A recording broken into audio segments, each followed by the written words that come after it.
ahead on Daytime Buffalo, Mattar Helps is back with an organization that is building promising futures for the underserved of Buffalo. And later, we've got piping hot pop culture headlines to discuss with Adri V, the Go-Getter. It's all coming up right now on Daytime Buffalo.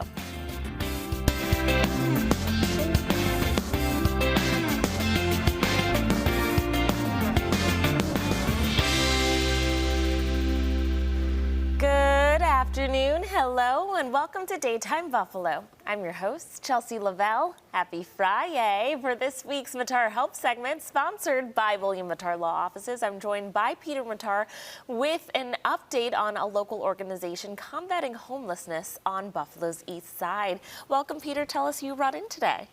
So I got Stuart and Howard with me, and they're leaders over at Build Promise, an amazing organization that is building capacity to help get people off the streets. So I'm so excited to hear from them today. Great. All righty, Howard and Morning. Stuart. I know that you recently had your ribbon cutting for a new shelter and community center. So tell us more about that and what's going to be offered there. Yeah, we had a fabulous turnout for our ribbon cutting yesterday, and we opened the building now so that it's been sort of a 25-year dream of Amy Betros to get to this point, and we've been working on it since 2019. So yesterday was a big day, a lot of excitement, and now the real fun begins, is serving others in the neighborhood. That's right. Let's talk about some other updates with Build Promise.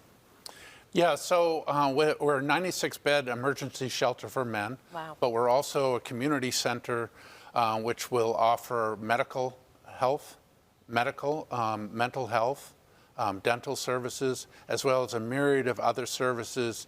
The DMV is even coming down to help people renew their licenses, get IDs, and be there. So that, you know, it's about bringing in services that we ultimately find that this neighborhood is really looking for. We really are trying to create a place where people can come in and we can trust them. They can trust us. They can bring us any of the issues that they may be dealing with, and we'll help connect them. That's right. And I know that you are opening your doors, but it's happening in stages, right? Tell us more about that and what that's going to look like. Yeah, so we're going to be offering so many services. We want to make sure that we're doing everything the best that we can.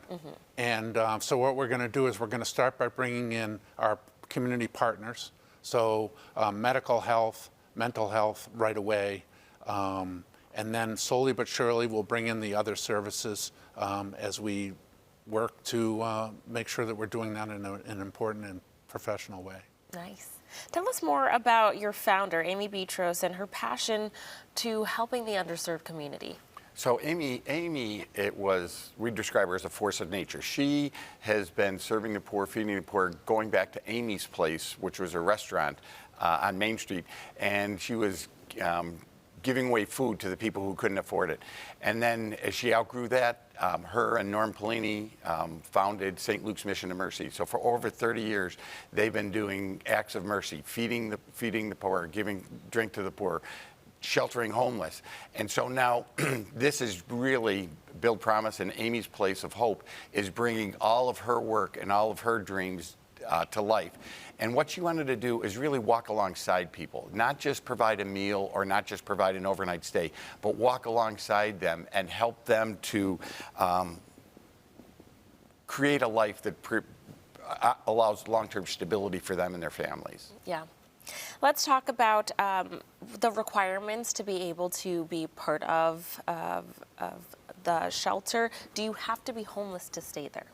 Well, it's not so much about homeless, it's that you need something. You're coming to us because you're in need of something. Okay. If it's an overnight stay, then it's an overnight stay. If it's to come get a meal, then it's to come get a meal. We're really here to serve the community.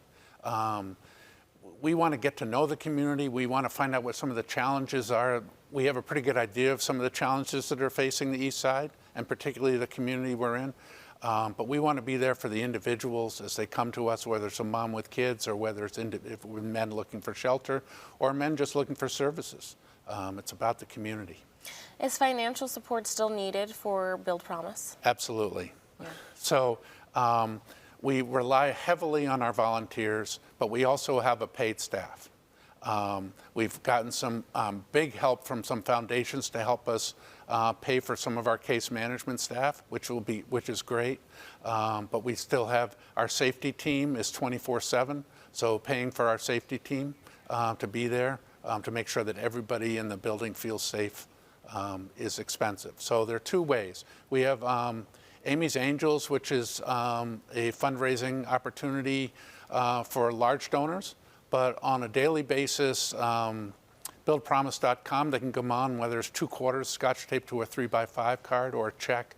Everything helps us, and we're in need of support from the community because we don't take any public money. We don't take any money from the government or the Catholic diocese, but we are open to everyone. So we're counting on the community to step behind and support us as we go forward. Alrighty. Well, thank you so much for bringing this incredible organization on. Viewers, if you would like to learn more about all of the ways our sponsors at William Mattar Law Offices are helping our community, visit their website at williammattar.com, and you can learn more about Build Promise and join their efforts for the underserved in our community by visiting buildpromise.com. Thanks again for coming in. Thank you so much. Thank you.